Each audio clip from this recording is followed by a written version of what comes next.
Okay, so my thing I want to share with the class is I got a hand grip for my Vita to give it grips because the Vita is nigh uncomfortable to play for long periods of time. And so I ordered one from Amazon, and it came in this box that has a title on it that says, Colorful Hand Grip, Design for PS Vita. Cool, perfect entertainment experience, fashionable appearance, anti-skidding protection. Multicolor is available for the decorating strips. And on the back, it tells me how to install it. And this is golden, okay? It says, find out the slipping switch where is in directly below of the colorful hand grip, and turn the switch to the unlocking position as diagram. Then outward pull the slider. Put your PS Vita into the colorful hand grip. Inward pull the slider until confirm PS Vita is fixed, okay? Then turn the switch to the locking position as diagram. After confirm your PS Vita is fixed, okay, in the colorful hand grip, then you can enjoy all funny games as same as play the joypad. Okay. First off, I love that it keeps saying okay. Like it's asking like if you're good. Secondly, I love that it calls them funny games. Funny games. not fun games, funny games. You can only use that to play hilarious games. So if it's games. Serious, yeah. Hey, Undertale I was about to be like, it lets you play like 3 funny games. Lets you play Undertale and Ratchet and Clank, and that's it. If you try to play Borderlands, you go to jail. They take you to PS For Vita jail. crimes. Taste crimes.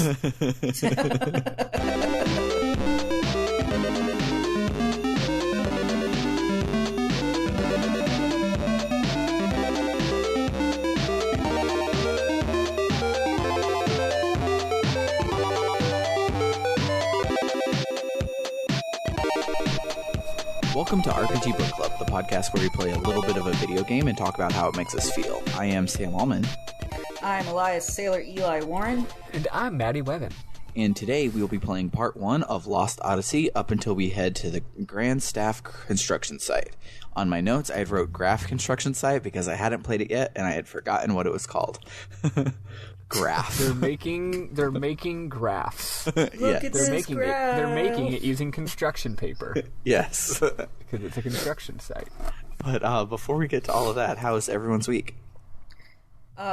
So mine was good. I caved and I bought Final Fantasy XIV Shadowbringers. Nice.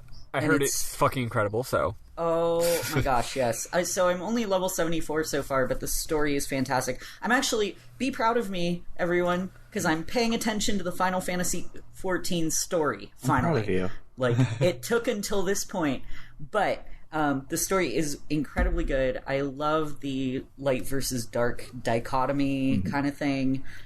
Question. Yes? So I barely have video game time. I definitely don't have MMO time. Would a game movie of the Final Fantasy XIV plot, would that work? Like, how is its storytelling? Is it all WoWish or mostly like Final Fantasy cutscenes? It's Final Fantasy cutscenes. Okay. Like I was calling it Final Cutscene 14 for a while. Okay. Because so they have have a main story quest. They have a main story quest, and then they've also got side quests that you can do. But the main story quest is what gives you the main story, and those are chock full of cutscenes. Okay, cool. So yeah, if you found like a movie compilation of the cutscenes, that would definitely give you all the major plot points. Like I feel like you could watch that and get everything without the extra dialogue for quests and stuff. Yeah, because I've heard it's one of everybody's favorite Final Fantasies, but I don't have the hundreds of hours to play an MMO these days. Oh yeah. So. Yeah, some of the stories are better than others. A lot of people don't super care for a Realm Reborn story or Stormblood, or at least some I actually heard that those two were phenomenal. So I'll Which one's the probably one? like them both. Stormblood's the one that Matsuno wrote, right? That sounds right. Did it I'm not feel like entirely Final sure. Fantasy Tactics? Eli hasn't played. Yeah, that I've played Tactics Advance. Oh yeah, you're right. Yeah, because Matsuno wrote one of the scenarios. Yeah, because that's it has all the Evilise stuff in Stormblood. Gotcha. Cool. Well, okay, I will say some people I've talked to are Yeah. not as into the Stormblood story. Oh, I wasn't saying that you would be wrong. I was just saying that I've heard really good things about it. Yeah, so even if people don't like it, there's if enough it's people that Evilise, loved does it. it also have like little bunny moogles instead of fluffy moogles? Oh, I wish. No, Because I love fluffy moogles, but I also love the bunny moogles. I do too. Yeah. But yeah, it's really, really good. So yeah, if you don't have time to play, because like it is an MMO and it's going to be like leveling is way more of a chore than it is in a Final Fantasy game. Weird. I will check it out. I'm sure. I'm pretty certain that Gamers Little Playground has one. I'm a little sad that the one you're watching for Lost Odyssey isn't by Gamers Little Playground, because I'm just gonna throw it out there.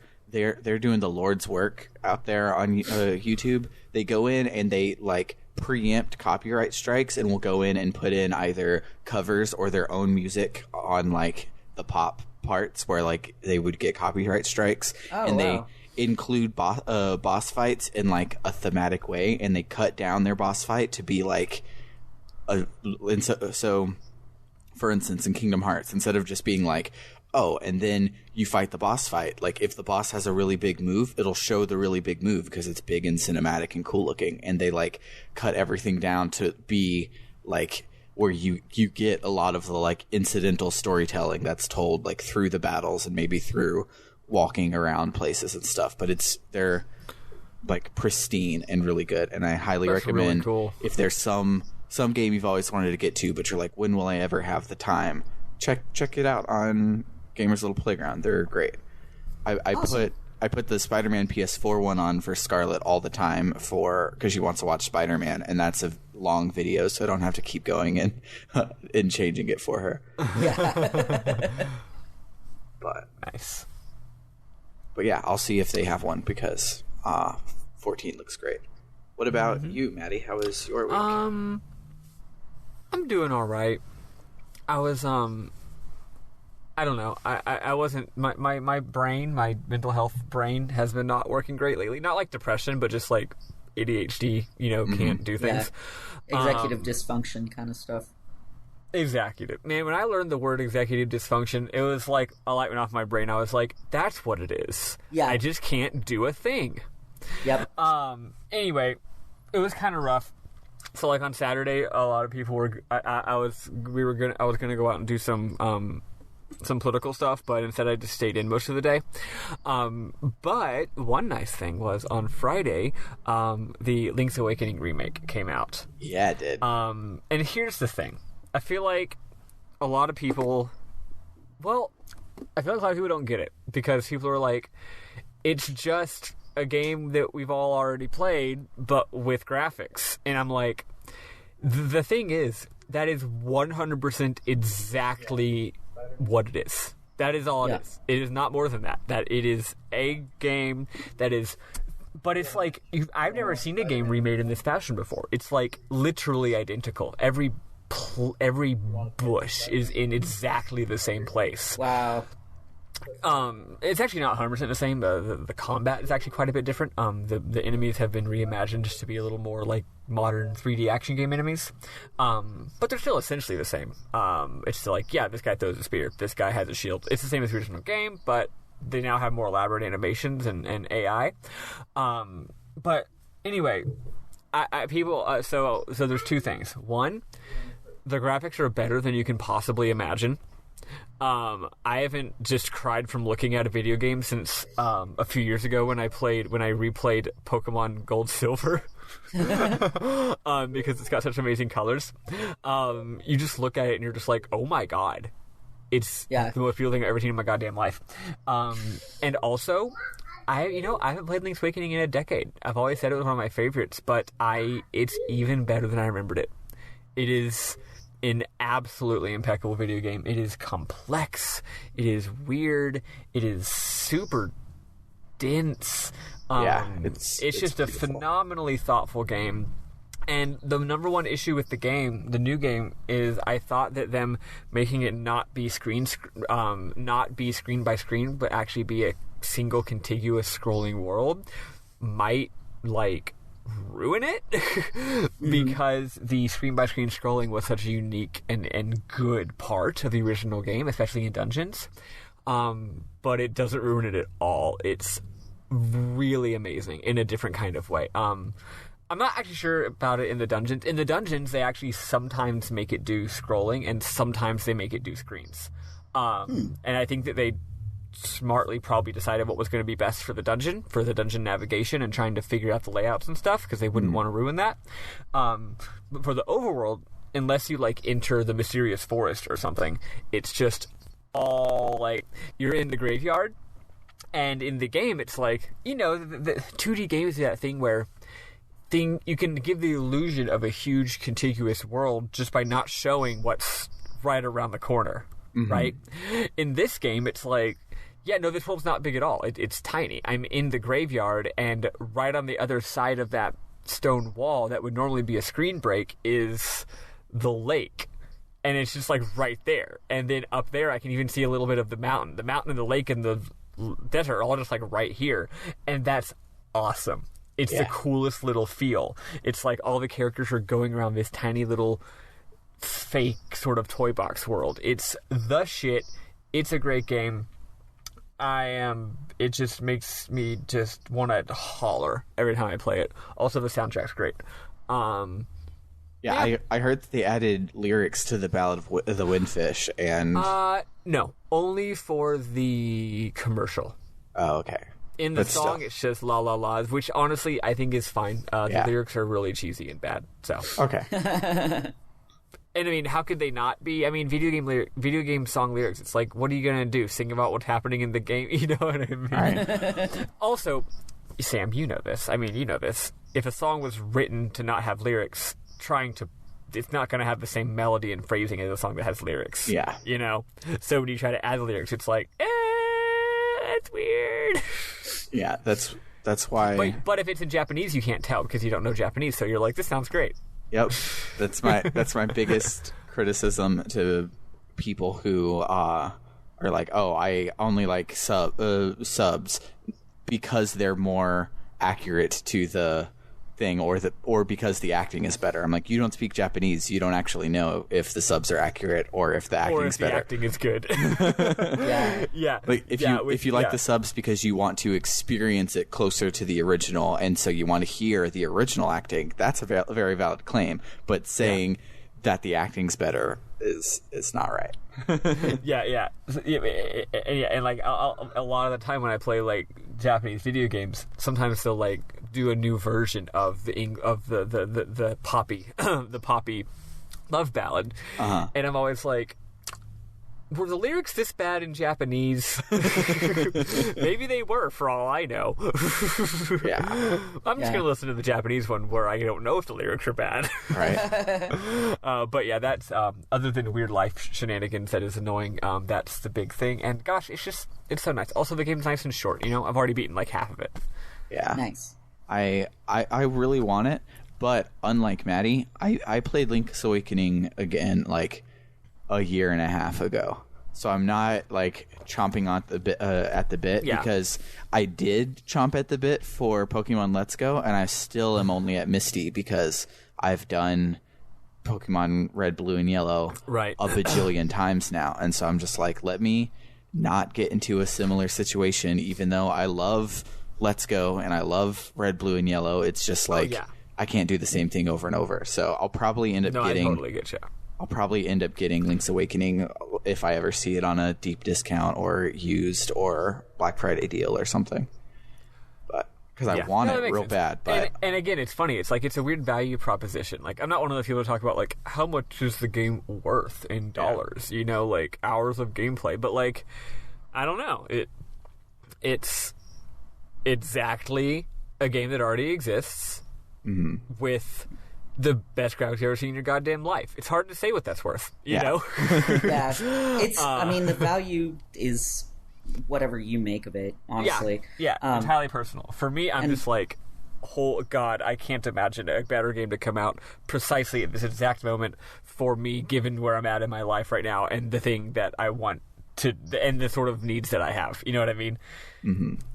It's just like, so it was brain balm. So, assuming that Nintendo keeps up its deal where there's where Zelda and Mario are yearly franchises, what do you think next year's Zelda will be? Do you think Breath of the Wild 2 will be ready, or do you think we'll get I don't think Breath of the Wild 2 is going to be ready. I actually think it will be. Yeah? Yeah. Or maybe at least spring 2021. I know that sounds crazy, but I'm guessing they'll reuse a lot of the assets. Yeah. Maybe flip the world too. You know, it'll be like a Majora's Mask type deal where it's like the same world, but like fucked up, you know? Yeah, I don't know. Nintendo works fast, right? I'm sure that the original game probably took a long time because, you know, they were working out all the gameplay systems and stuff like that. That's true, because it's a sequel and they're using the same kind of assets and stuff. Mm-hmm. Yeah, that is. I admit that is a long shot, but that is actually my guess. Is that it'll be out in fall 2020 or intended to be out in fall 2020 and then delayed. Okay. Yeah, I could see that. My wish, of course, is Skyward Sword HD, because maybe people will like it this time because it's good. But maybe they should fix the combat, and that would be good. So, when you were you tried playing Skyward Sword? No, but okay. I've seen other people play it. Okay. Oh. Most people who played it sat down, and if you stand up while you play it, the I'm sword fighting this guy clicks and it works. And I played the entire game standing up, and I never sat down for any of it. And most of the people I've asked that didn't like it just sat down. And if you sit down and you're swinging your arms, you feel like a freak. If you stand up and you sword fight, you feel like a Link badass. And I think that's the key. Counterpoint, I played the entire game on a big comfy couch, one of those couches where the end of it reclines. So I was reclining, and my arms were like behind my head on the couch, like the head of the of the chair, just like literally the laziest possible position you can possibly be in. My arm, and since it's a nunchuck, you know, my arms were like splayed out in different directions, just like vaguely wiggling the controller, and I thought it was great. So you don't even need to put in effort. No, I think that the only thing that in the game that isn't bad is every single thing about the gameplay and the controls. Yeah. Gotcha. I think the combat and all the items is great. It's the rest of the game that is horse shit. Yeah, I strongly disagree, but this isn't Zelda Cast. This is Lost Odyssey Cast. I'm exaggerating, not literally the rest of the game. But yeah, anyway, I think that's the redeeming value of the game is the amazing Motion Plus controls.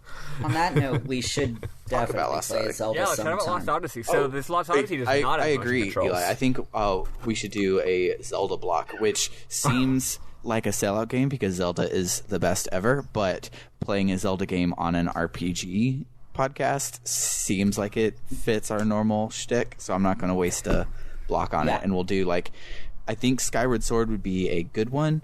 It's on the Wii. It's available on the Wii U, so you don't even have to go and hunt down a physical copy type thing. But it's super easy accessible for all those people with Wii U's out there. I mean, I have a Wii U. Yeah, you just have to hunt down a Wii U. Yeah, Eli has one, and I only think about Eli when I think of accessibility. But, yeah, because I have every fucking game console. Yeah. You could be like, all right, let's play something on the Saturn, and you'd be like, okay, not only do I have it, I also have my Saturn, and it's already been hooked up because I was futzing around in a video game last week. And it's right here. In fact, I'm playing it right now. But yeah, Skyward Sword would be good because it's hella plotty, and that's why one reason why people didn't like it, but one reason why I did like it. And then I think I would love to do Majora's Mask for the other one because it's good, but we would have to make sure we try to do as many of the side quests as possible. It would take some effort, right? Yeah. We have to talk about it. Yeah. Yeah. Because it's so non-linear in how it does everything. I think we should. I'm just gonna go ahead and say my official stance is we should never do a Zelda game. And I'm not saying that as a hater. I just think it doesn't make sense.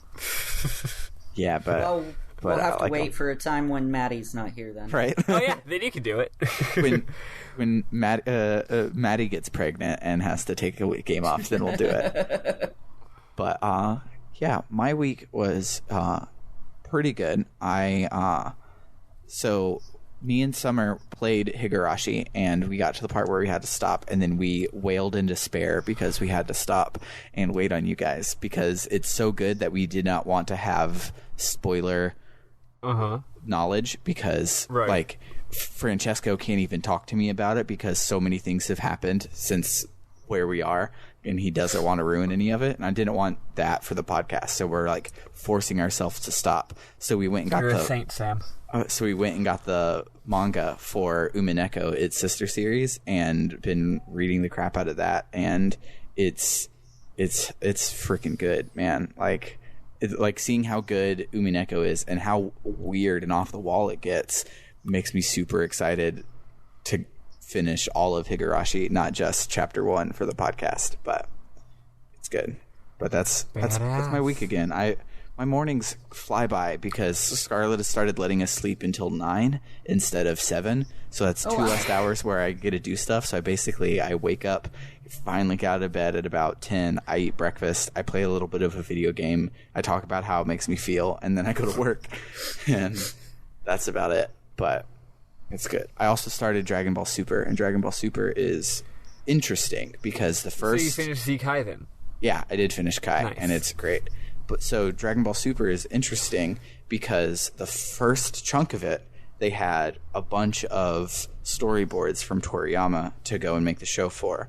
But then towards the end, they didn't. And so it's like the first, say, 3 seasons are 14 episode sagas, which in like Dragon Ball Z, they're like 70 episode sagas typically. Yeah. And so it's like 15 episodes, and I'm like, that's really cool. And so you have that for the first 3, but then the last one is a 55 episode saga, which is like the longest saga in all of Dragon Ball ever. And I'm just like, what happened there? And so its pacing is all over the place, but I like it a lot, so that's fine. That whips. Yeah. So let's talk about this dang old video game. Let's listen to some Nobuo Uematsu music, and it won't be the opening town theme, and then we'll talk about this video game.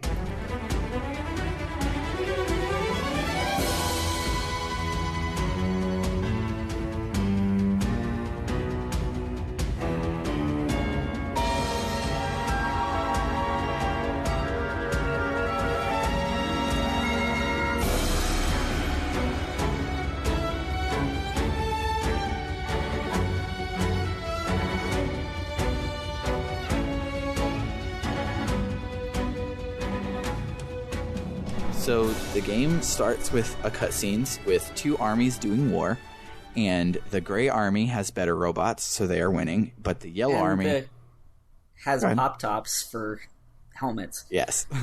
Yeah, they both have very, very different and strange armor and uniforms. Yeah. And so the Gray Army has better robots, so they're winning, but the Yellow Army has magic, and all their dudes stand back up to keep fighting. And then we see a JRPG protagonist. You can tell because of all of the buckles.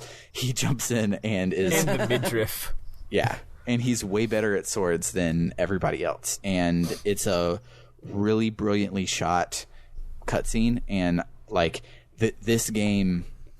Like I was talking with Maddie about it last night. This game had a cinematographer in a way that most games didn't. Like More it than is, you can say for most video games, yeah. Yeah, it's not like most games have a camera operator. This game has a cinematographer, and like everything is beautifully shot and feels epic, especially in battle. I don't know if you watched the speedrun part of it yet, Eli, or not, but like not yet. No. But in in battle, like the camera on Kayam's turn will show up right on Kayam's face, and then he'll attack, and it'll go behind him like in a shaky cam chase sort of way as he's attacking, and it's real good. It's phenomenal. In fact, it is so much constantly, and you get used to it. You're just like, yeah, no, this is just this game's language. It's just like, yeah, like, you know how sometimes in FF10 we would sometimes do a cool little shot? Well, like, it's the Xbox 360. Why not make it look cool all the time? Yeah, and it does look cool all the time. But so after he is better at swords than everyone, we have the first tutorial battle, which teaches you how to get real bored and mash the attack button. Yeah. The first tutorial battle is real bad. So, but then after that, the actual hard tutorial boss comes out, and I nearly died a lot.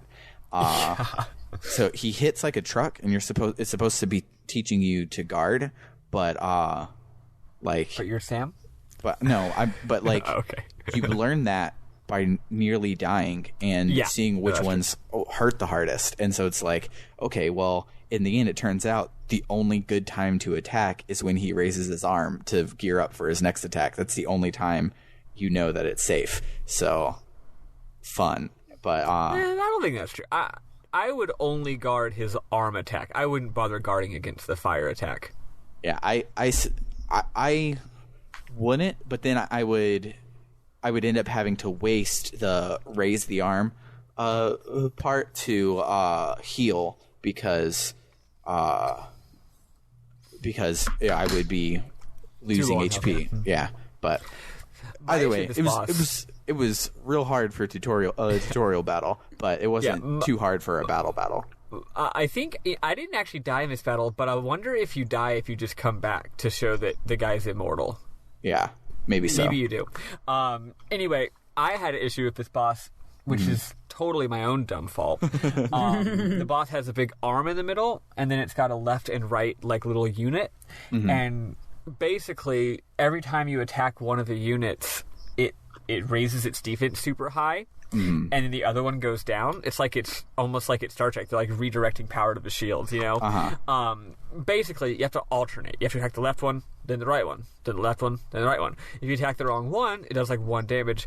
I, in my stupid-ass brain, just kept forgetting which one I was supposed to be attacking. I was like, I attacked the left one last time, right? Okay, I'll hit the right one this time. And then it does 1 damage. And I'm like, God damn it. I can't even remember like something that happened 30 seconds ago.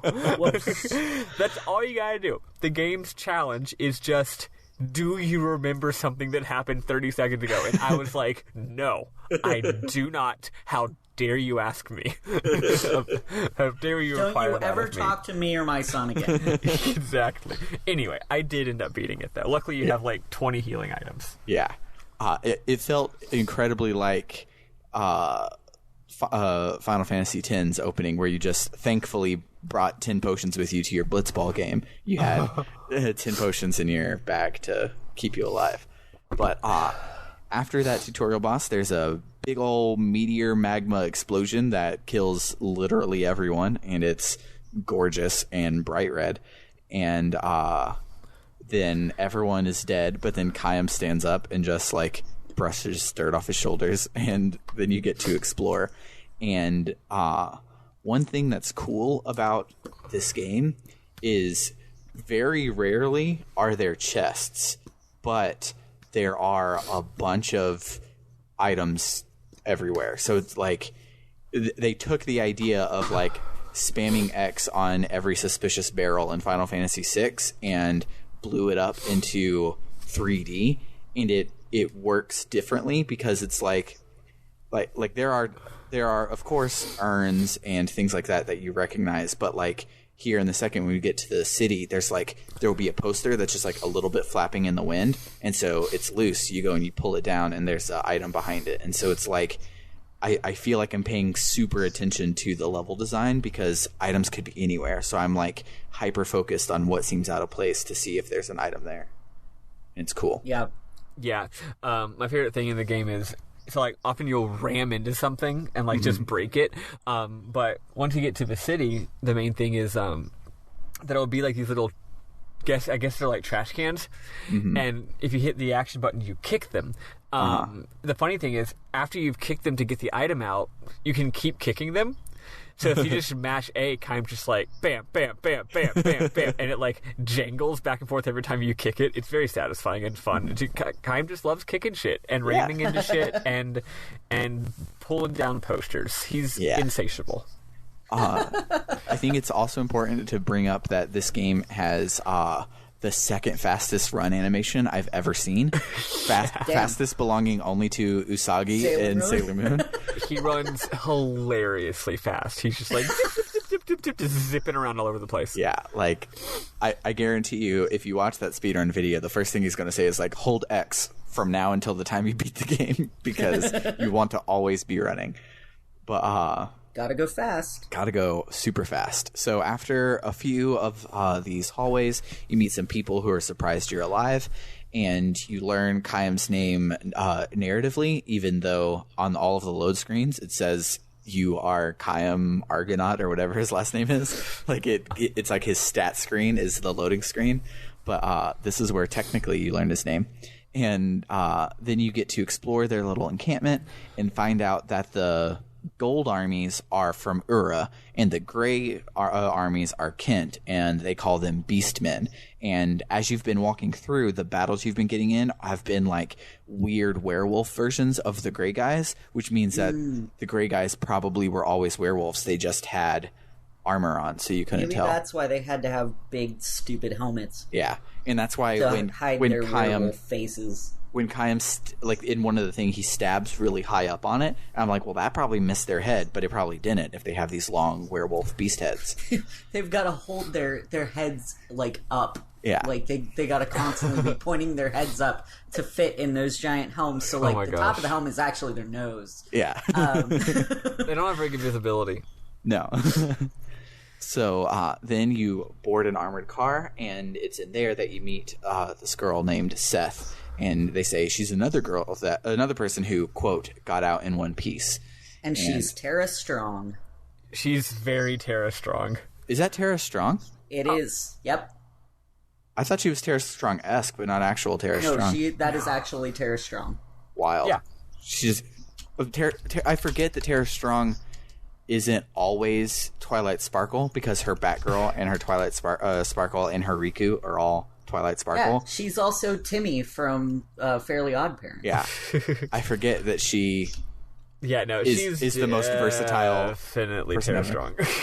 Yeah, confirmed, by the way, on the Lost Odyssey wiki. Nice. But I'm very good at voices. Yeah, she just sounds different enough where it just was different for me. But she's also a black girl with natural hair and a headband in a JRPG, and I just gotta... Yeah. She's cool. Also, she's got a great design. Yeah, she's great. She's amazing. They got some kind of really famous illustrator, maybe a manga person, but maybe just like an artist person to do all the characters for it. Someone who hasn't done games before, I think. Yeah, that's what I remember as well. But that was kind of Miss Walker's whole thing. They're like, what if we got all these cool artists that don't really do games to like collaborate and make a cool game? Mm-hmm. And it worked in this one. Yes. Sorry, Blue Dragon. I want to love you so bad, but I was bored. But I played all of it, so I can't really say it was that boring if I played all 70 hours of a video game. Sometimes you have to eat an entire pizza before you realize you didn't like that pizza. That's very true. But I also don't understand because all pizza is good. But anywho. We're not having that argument again. I feel I should add that pizza argument to our 6 things we always bring up in every episode. But, the game is a foof. Yes, there it goes. There's Homestuck. I did mention Undertale earlier. Yep, we're good. Oh, and we already talked about WoW. So, like I said, all 6 every episode. So, at this point, we noticed that the cutscenes all use picture-in-picture, like Ang Lee's the Hulk, and it owns, unlike Ang Lee's the Hulk. Disagree. Whatever. Let's move on. Moving on. No. So, do you disagree that Ang Lee's the Hulk doesn't own, or do you disagree? Great movie. Oh, so, okay. I actually don't mind it, but I think I've never seen it. I think its filmmaking is the best part and not necessarily the story and film happening underneath. So in directing class, we had to pick a bad movie.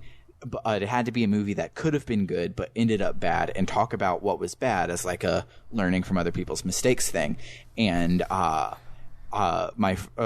not friend, I didn't like the guy at all, but this classmate, he picked Ang Lee's The Hulk, and the things that he said were bad were the dog fight and the comic book inspired cinematography and all of the things that were the best part about the movie. What is wrong with you? He picked all of the bad things, and so my professor stopped him and was like, I know English is your second language. Did you not understand? Because you literally are only talking about the good parts of this movie.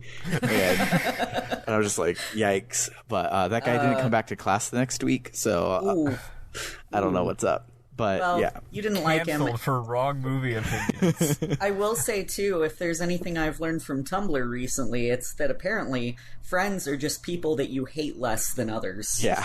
So you could totally call him a friend. I'm sure. I call a lot of people friends, and I'm just like, I haven't talked to them in like 6 or 7 years. It's like, but wait, whatever. let's back up. That person's not actually a friend. Yeah. I've done that.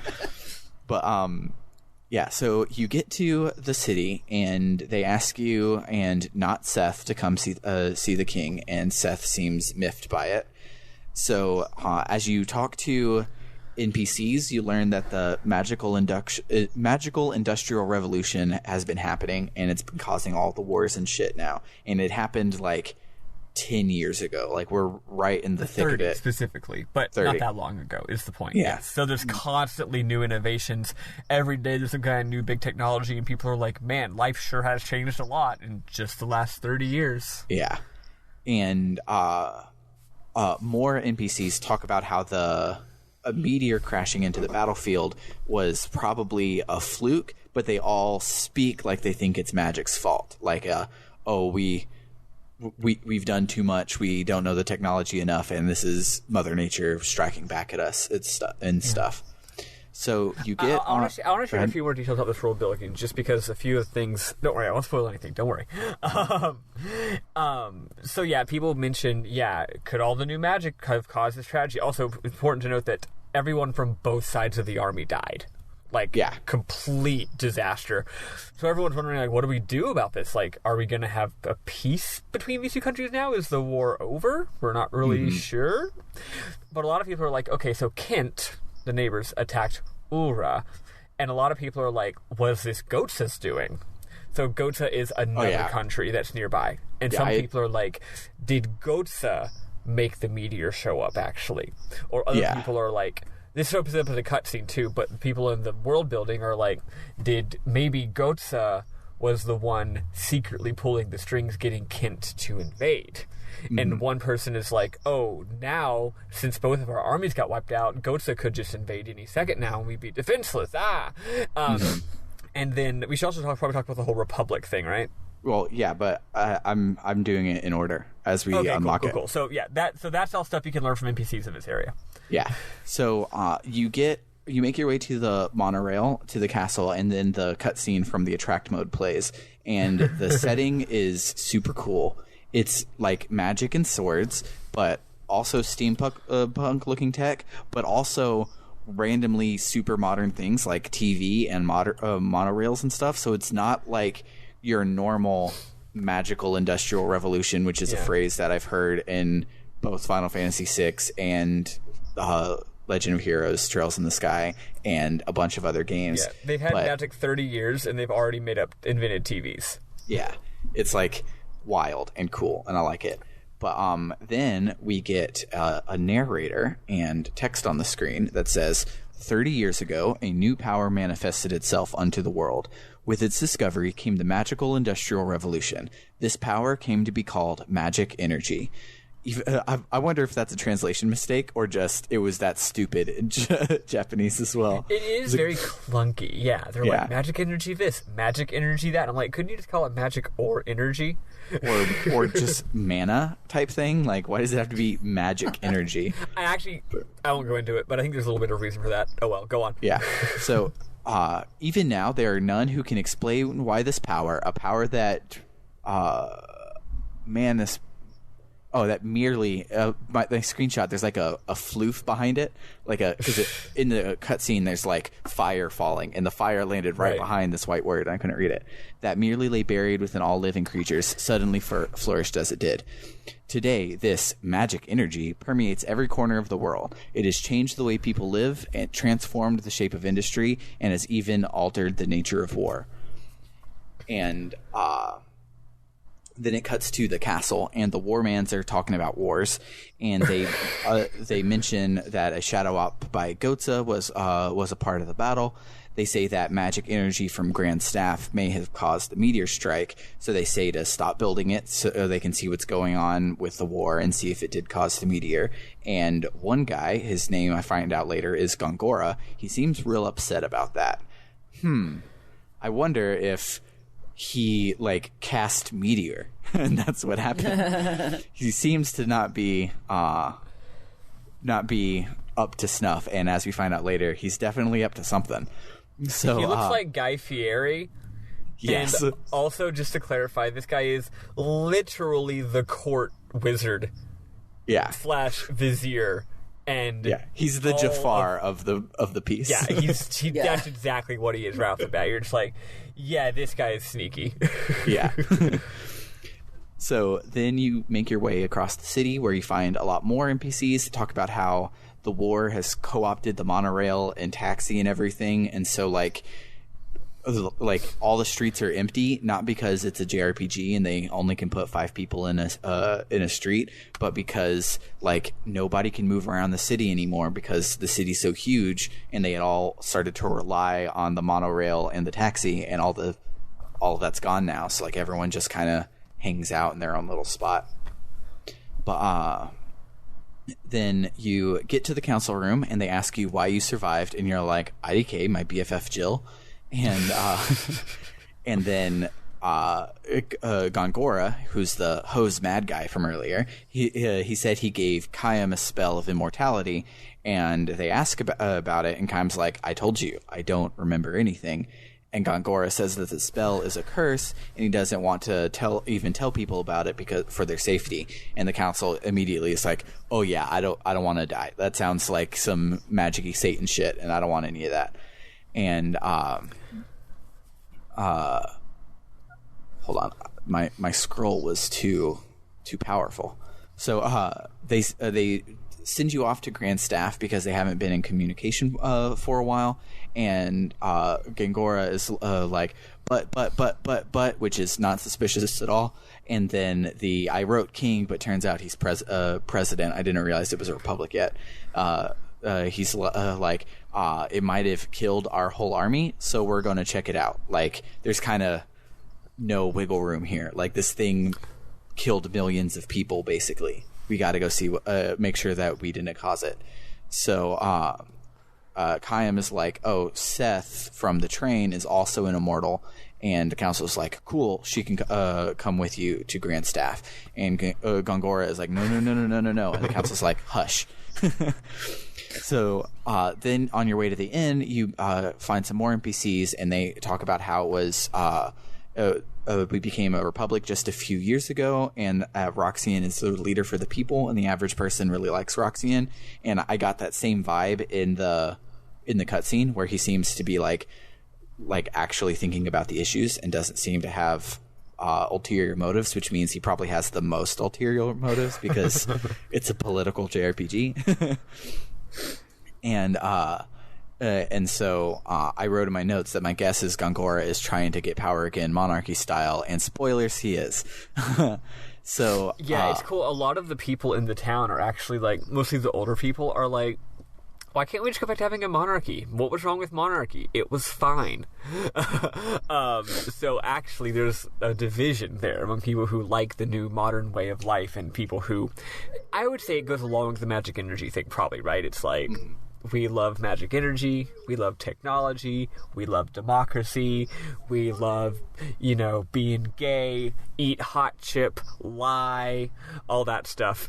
And then the olds are like, no, monarchy good, no technology, no gays.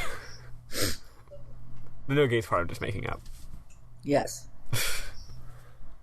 Yeah. I'm hoping that was the end of a sentence and not a question for me because I was talking to Scarlett and I took my headphones off. No, you're good. Okay. So, in one of the bars, there's some drunks that talk about that the king was assassinated, and they think that either Roxian did it to gain power or Gongora did it because he's up to no good. And that was really interesting to me because that made me start to doubt Roxian a little, because otherwise it seemed like he was just a good guy that was just misunderstood. But now, I don't know. If there's rumors going on that he killed him, then he's double secret. This is a JRPG. If someone says a rumor, it turns out to be true. Eli, what are your thoughts on the graphics of this game? I like them. I think they're pretty good. Yeah. I mean, they seem to move around a little bit clunky in the cutscenes. Mm-hmm. Like in the fighting cutscenes at the beginning, they looked kind of like, I can't describe it. They were real jerky. Yeah, I think what it is this. So this game's made using Unreal Engine. And this is back before everything was made using Unreal Engine. Nowadays, people are like, oh yeah, it's Unreal, it's fine. But back in the day, people were like, isn't that just for shooters? Or are you making an RPG with it? And Sakaguchi was like, yo, I just left Square to form my own studio. We don't have that big of a budget, you know? Yeah. The thing is, I think it might be better on Xbox One, but on 360, the game is a technical mess. So it's got all these good animations, but it doesn't like jerkily go from one animation to another because of like a frame rate issue or like a streaming issue. You know what I mean? Yeah. You get used to it, but no. I guess you probably didn't see much of the town, huh? No. That's the thing. You just watch the cutscenes. The town is, you know, all those jokes in 2006 about how like in modern video games everything is brown. Like that was this town. Like everything is just brown with bloom lighting. Yeah, this town was just all of those stereotypes about late aughts video games. Wow. Yeah. We were just chatting about the graphics and the game engine while you were off doing something. Yeah. So,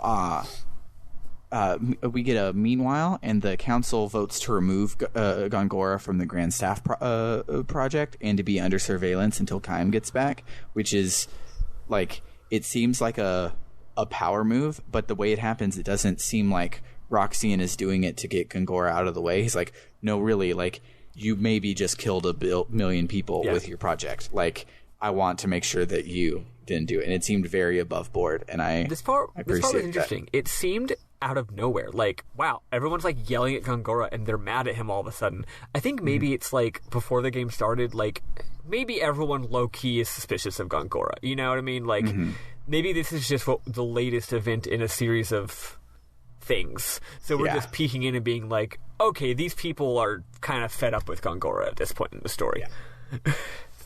Yeah. So I wrote in my notes that they were suspicious of Gongora, and I wrote same though. Yeah. And so when Kaim sleeps at the inn, he dreams there's a little girl on a cliff, and he runs to catch her, but she jumps. And then there's a woman there with him, and she's crying. He reaches out to grab her, and she turns around, but before you can see her face, Kaim wakes up crying. And then you unlock a dream, and you get to read it. And the first one you get is called Hannah's something. Hannah's Departure. And it's great. And I did not listen to Maddie, and I've just read all of them as they happen because I like that. And as like the first day I played Lost Odyssey, I was like fucked up because of these like depressing tone poem dreams, and they're really good, but we won't summarize any of them, but they're free game for memorable moments as we go along through. Yeah. If there's any if we need to summarize any of them, like if there are a character's backstory or something, we'll bring those up. Yeah. But in general, we'll just talk about how good they are when they happen. Here's a spoiler of all of them. Kaim has some people that he cares about in a town, and they have a unique culture and some interesting, unique things happening, and then something sad happens. Yep. That's it. That's what happens in all of them. Usually someone dies or something else that's tragic, and then after it's all sad, Kaim leaves and goes to the next town. That's how it goes. That's how Kaim all of them may or happen. may not be married to or have born or have fathered some of them. Yes. But yeah, they're really, really, really, really well written though. So much that like when I finished them, I was like, "Hey, Summer, I know you're on a visual novel kick. So after I unlock all of these, do you want to read them with me again because they're good?" But yeah. So the next day, you still don't have any messages from the council, so it lets you wander to find more dreams. I only found one of them. I was looking online to see because I thought I had missed one because Hannah was number 1, and then the one that I found was number 3. I'm like, oh, I missed one. Where is it? And I missed like 7 that you can get right here. But you can still go back, so I'm not worried about it. But you run into a guy who's tailing you named Jansen. He says that Gongora is looking for you, and he wants you to come to his mansion. So when you get there, there's a Jaime Lannister-looking ass named Tolton, who was the Prince of Ura before the Republic. And he's visiting Gongora, and Gongora still refers to him as Your Majesty. And Tolton is like, quit it. The Republic is good. And this is when I was like... he's chill with not being king. Yeah. It seems like he didn't really want it at all, and he's glad that he got to stay rich, because he definitely has, like, rich face and rich life, but he's like, I don't have to do anything to keep it, so that's nice. But, so Tolton is mad because he wants to bring even more magic to Ura so that they won't need soldiers anymore. And Gongora says even if the staff is stopped, there's more they can do. ... And Tolton's like, oh yeah.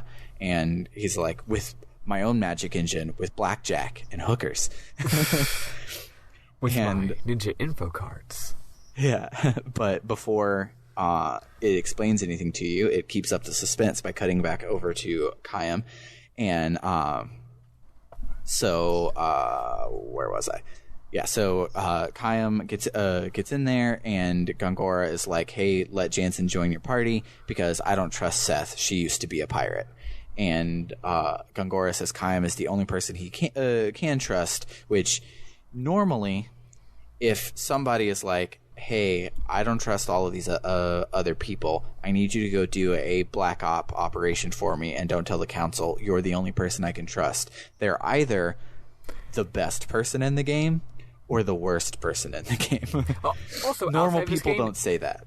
In real life, if anyone ever says that, run away. Yeah. Yeah, if anyone thinks that you're the only one they can trust and are confiding something in you, they're probably a manipulative asshole. Yes.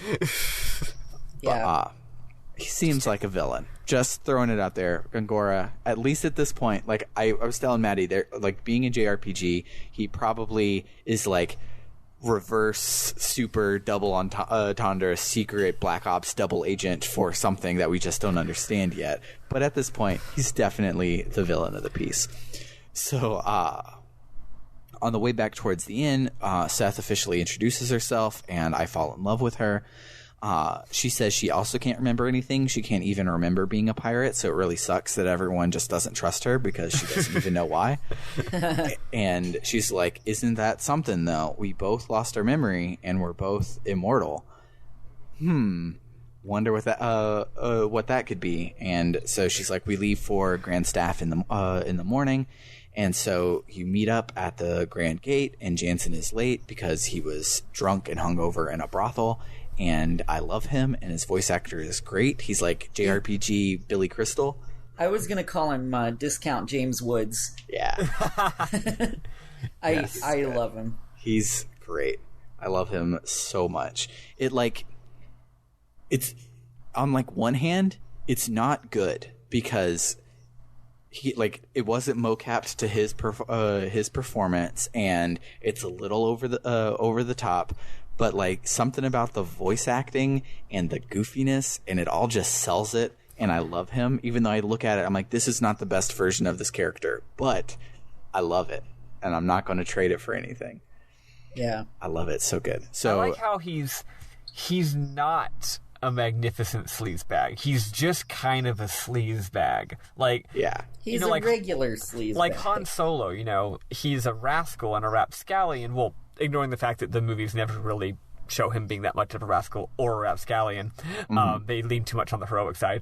But the point is, it's like, oh, he's a rascal and a rapscallion, but he's just so handsome and charming. Everyone loves him.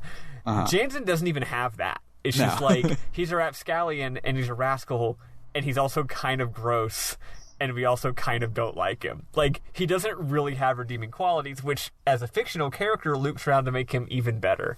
Yes. As a real person, we would leave him in the dust. Absolutely. So Seth is super disgusted in him and has my favorite of her recurring animations where she face palms and she like puts one arm behind to like shoo Jansen off and walks off, and it's great. And she does it like 50 times in just this part we played today. But so when we get in the mountains, Seth is like, watch out, the mountains really suck. And Janice is like, I thought you didn't have your memory. And Seth is like, well, my body remembers. And she implies that she's been getting her memories back too. Kayam mentions that all of his memories he's gotten back so far have been painful. And Seth says, well, they can't all be bad, but I bet they're all going to be bad. They're all bad.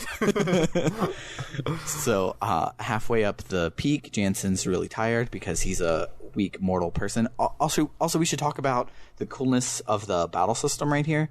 So immortals are great, and they're way better than all mortals that join your party. But you only can learn things by equipping one of your mortals as like your skill link. So like Jansen knows basic magic, so Kayam and Seth can link to Jansen and learn their magic, which is like a really cool sort of thing where like they are unchanging and immortal, and they only learn stuff by interacting with the people who are more fleeting, and it's really cool and really thematic, and I really like it. And at first I thought that Jansen only had 3 abilities and he was going to basically die constantly, and that was going to be thematic, but Maddie says that that's not true.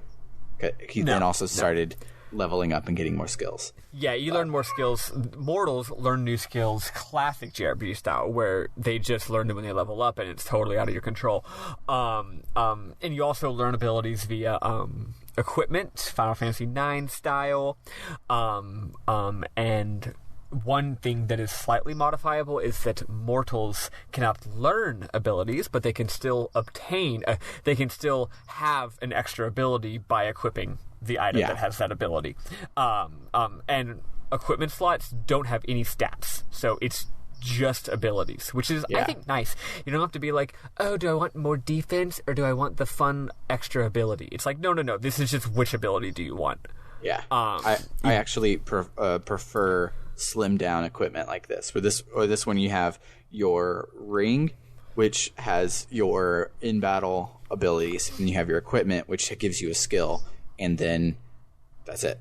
Yeah, neither of those are stats. The only thing that affects your stats is your weapon, which, guess what? We haven't even gotten to acquire different weapons yet, so that hasn't even become a thing.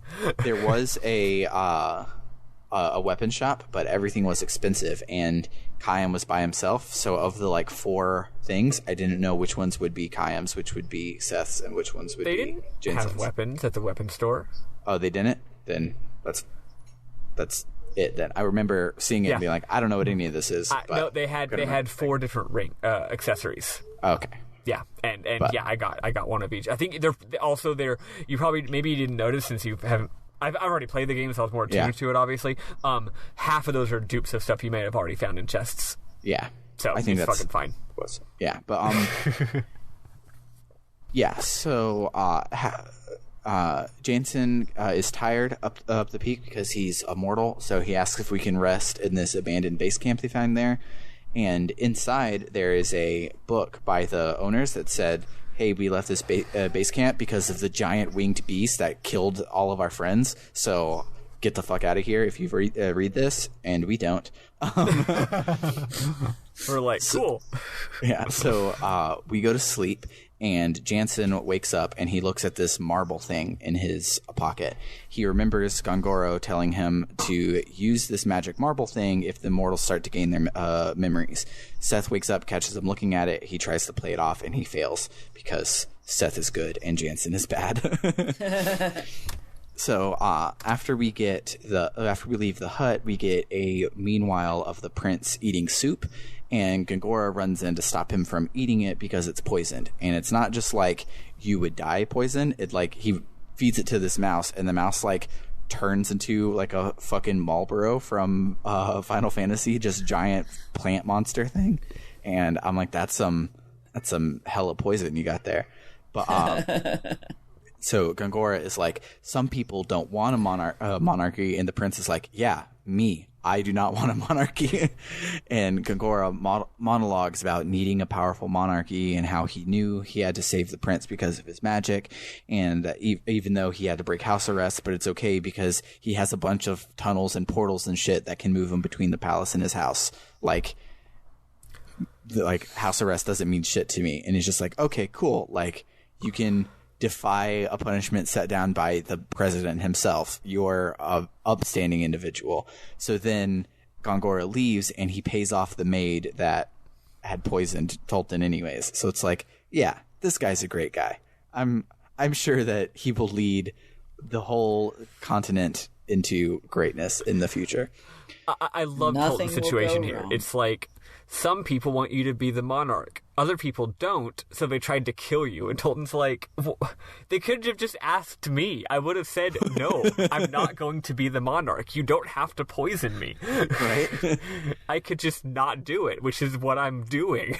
Right? It's like, I just wanted some soup. But, he also says when he pays the girl off, he's like, things are going smoothly, but we'll need to hit him harder next time or something. So back on the top of the mountain, we see Grandstaff in the distance, and we see a blinding light of magic energy seeping off of it. So it's definitely working up to snuff, and we don't have to worry about it causing any problems. And so then Kayam has a memory of being at Grandstaff, and I think he's naked on a beach somewhere, like waking up from the Matrix looking ass. It's like a totally like sexy like Baywatch shot where he's like, oh, let me just swing my hair back and forth in the beach without my shirt on. Yeah, it's great. It's so good.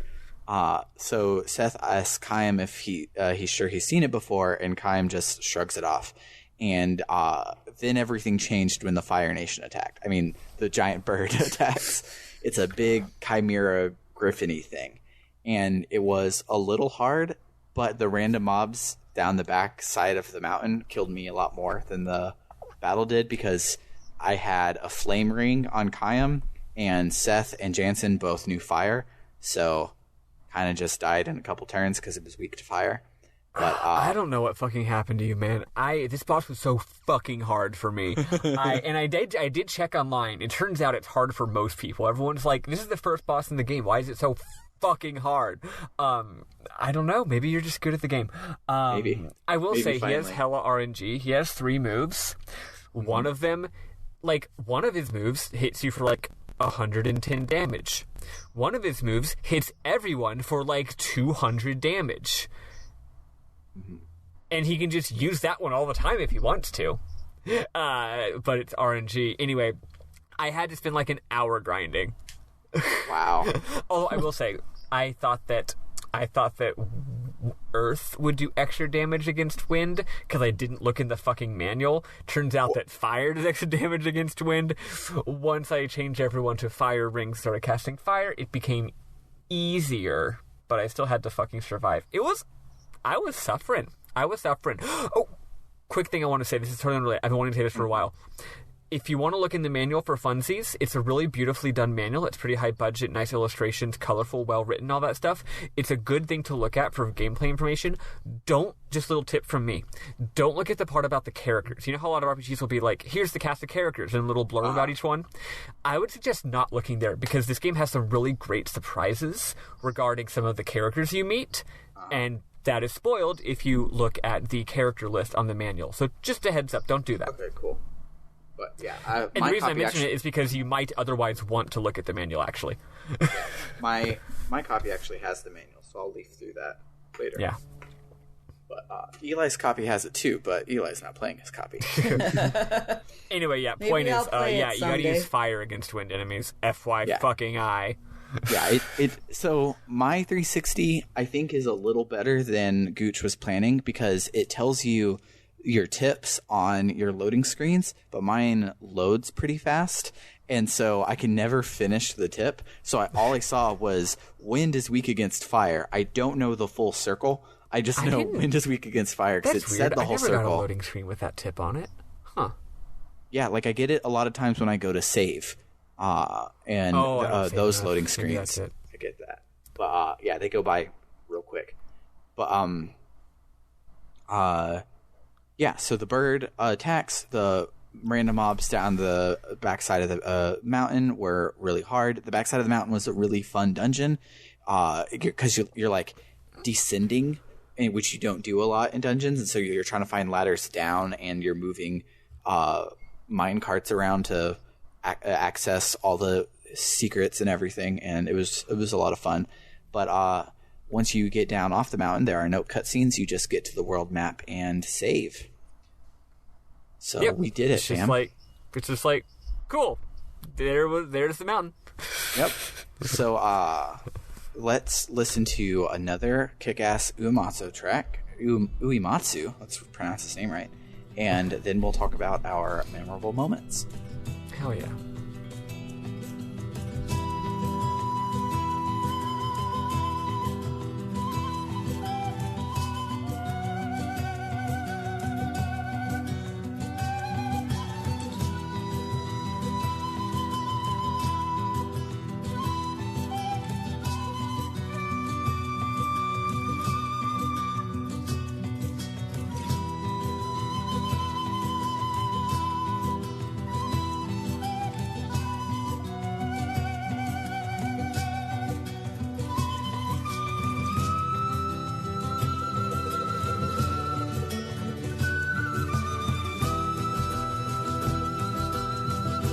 All right, so mine is my first memorable moment is the very first thing when you put in the disc.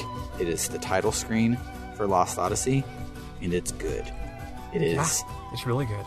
It's simple. It is like more simple than a Xenoblade menu. It just says Lost Odyssey in all caps.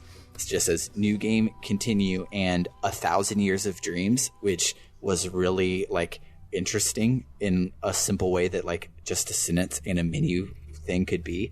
And then the behind where it is, where the words are, is like a TV screen, but you're like zoomed in on it, and there's just like smoke going on it. Like you just see a bunch of pixels with just like random swirlies. And Yeah, it's like beautiful. a black It's pixely good. lattice, but also like whooshy darkness haze.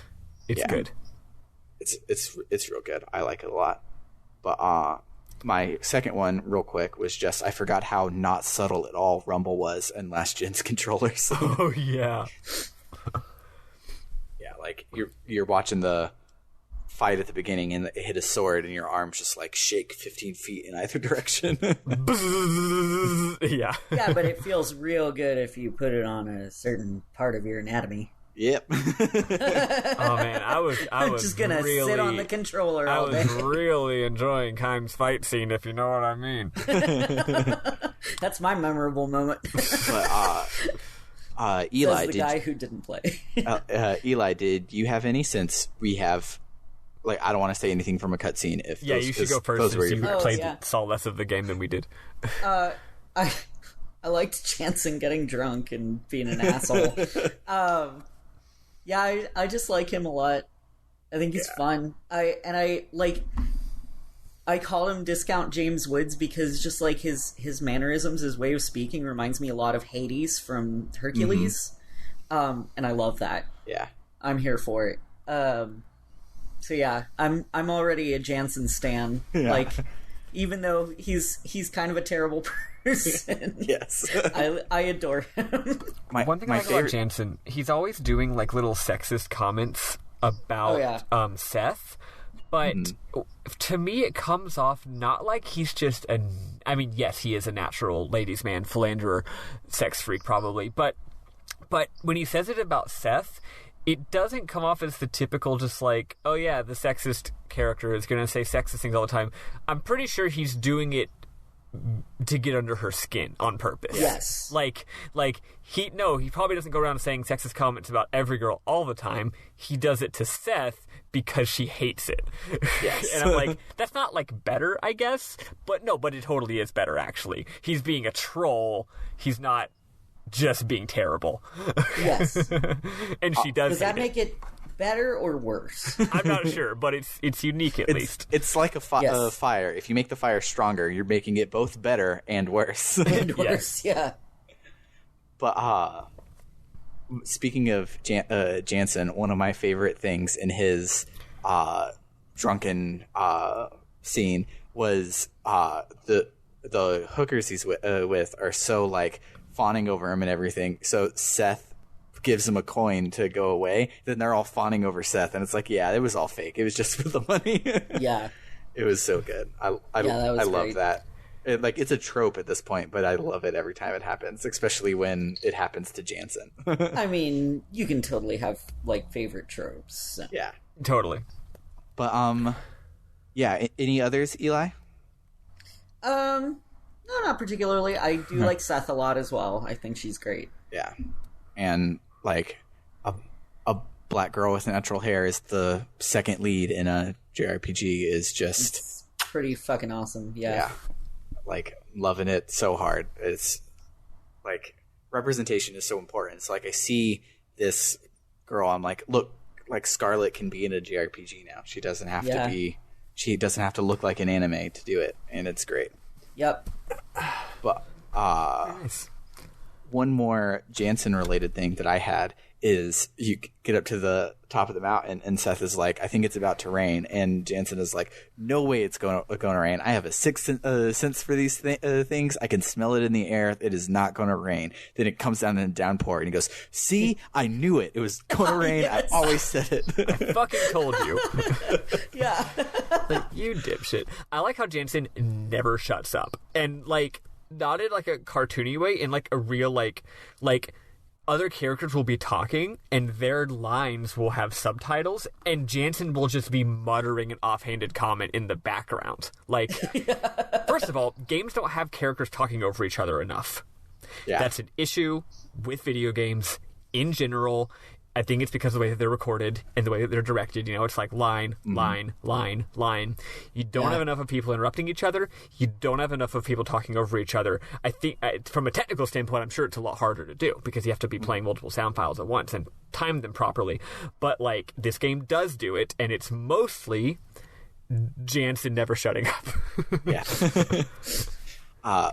On the subject of subtitles, though, I forget that we're playing a modern looking but old game, because it looks like all the games I have right now that I can turn on closed captions, but I can't turn on closed captions. And so subtitles are just there for cutscenes. They are not there for the constant drone of information that the TV is giving you in Ura that I really wish I could have heard and known more about the world building, but I just couldn't make it out because I was playing on my crappy computer monitor. I thought you were going to go the other way around. I thought you were going to say, oh, you can tell it's an older game because the subtitles font is big enough to see. I mean, that too. I also love that it's that good-ass font from Final Fantasy X Remake that we were, like, gushing over back when we were all playing Final Fantasy X. But it uses that font for all the menus, and it's a good font. Nice. Good chunky text. Yeah, it's very thick and chunky. I love it. I have one more, but what about you, Maddie? What is some of your okay, let's see. So I have just a few. One, Kaim is just fucking hot. Yeah, he is. He's got a great character design, and also the character faces in this game have 10 million polygons. Yeah, they do. The character facial animations, honestly, are better than a lot of games that came out a decade later. Sometimes they can be weird and a bit too much in like a Sonic Adventure kind of way, but a lot of the time you're like, whoa, like this is like so much emoting. And the game gets a lot of mileage out of like a cutaway shot of Kaim just looking like stoic and not saying a line, but then like he like narrows his eyes and looks sad about something, you know? He's really given it his best Keanu Reeves sad man performance. Like in this general, this Kaim is literally like sad Keanu looking at his hamburger on a park bench, like constantly. Yeah. And what'll happen is Seth will be like, we both have lost our memories and are both immortal. Wow, I'm Tara Strong. I'm very energetic. Let's go solve the mystery. Let's be friends. And he's like, whatever, ... I don't remember, ... But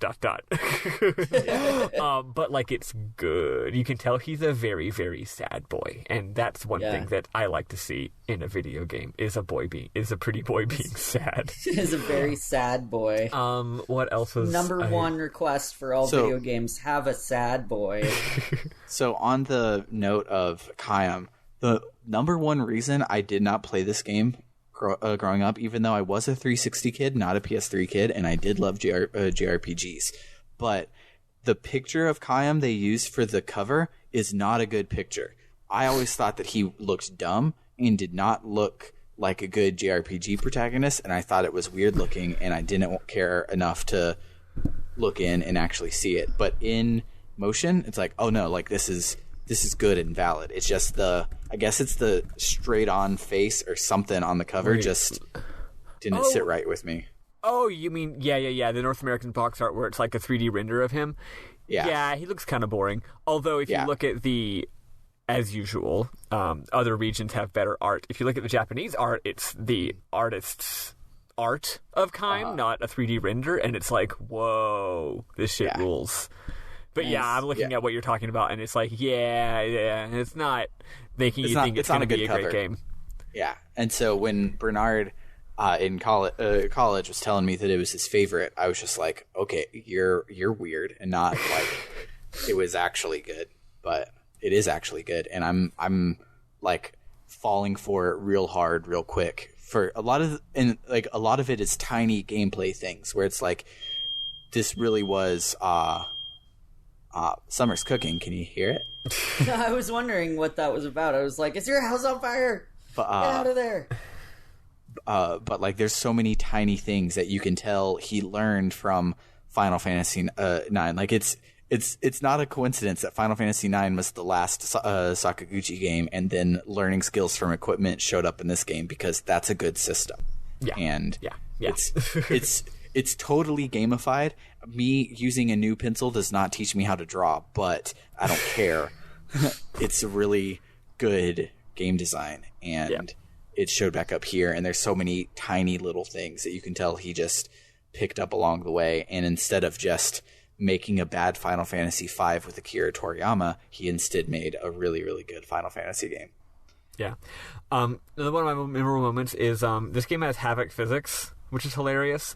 It's made in Unreal Engine and has Havoc physics. It almost never matters because, JRPGs typically have bespoke animations. Mm-hmm. When you hit an enemy, they react, and it's a turn-based game. You're not going to have actual physics where the characters are falling over and ragdolling, right?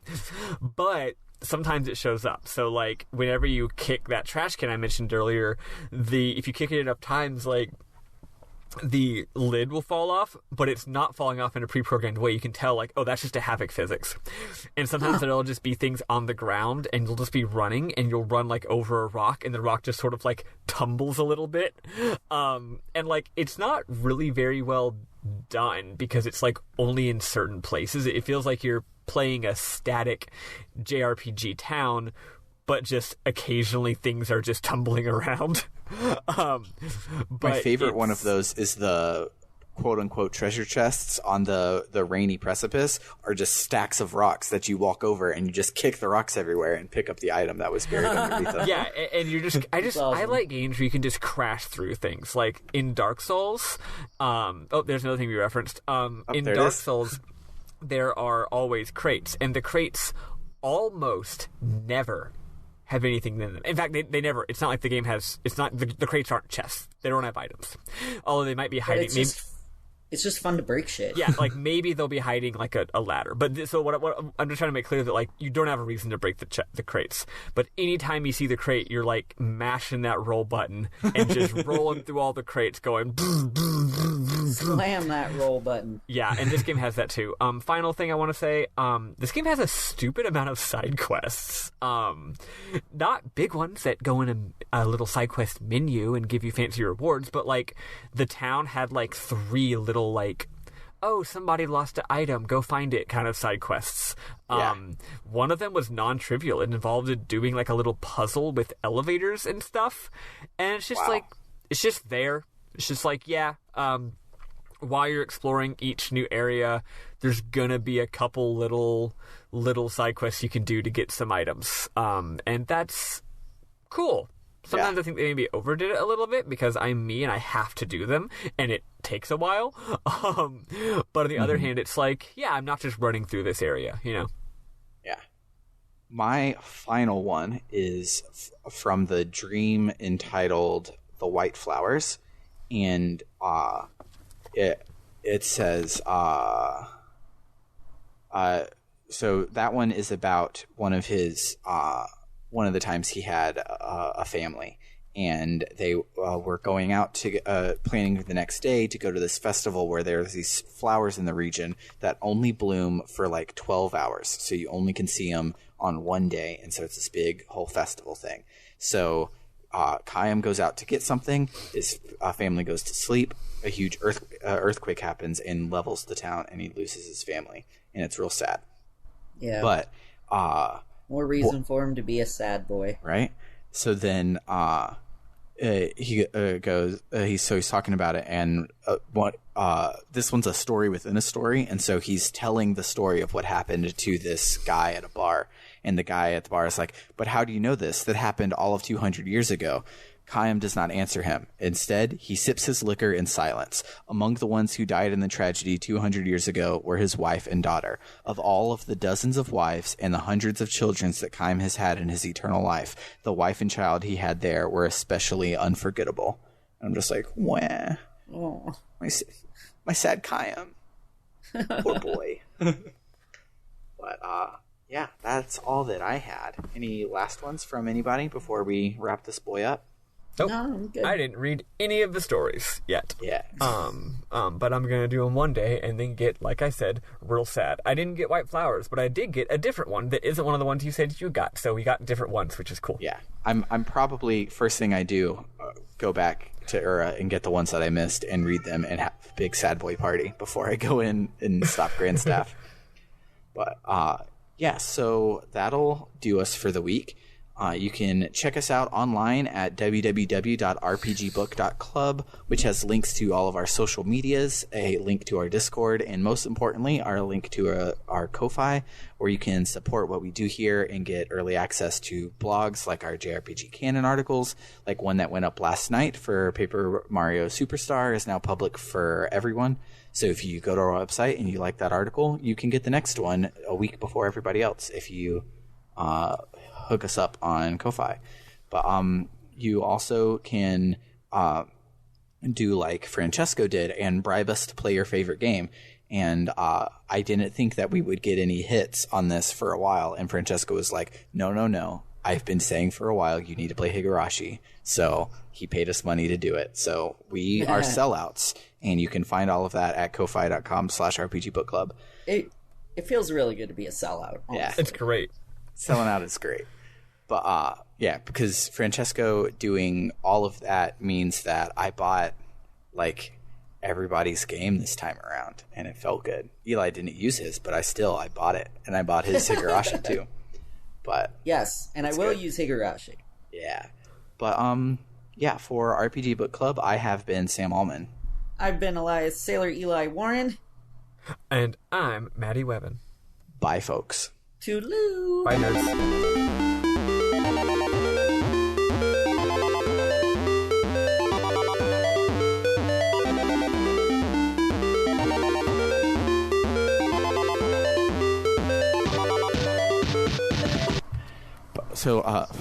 Sidebar. On the Pokemon Playhouse kids game for iOS, the girl, when you finish a mini game, she goes, "Let's go play more games and hatch more Pokemon." And that's the only thing Scarlet says, like completely out of context all the time. Like we'll be sitting there and she'll just be like, "Hey Siri, play more games, hatch more Pokemon." It's adorable. But That's so cute.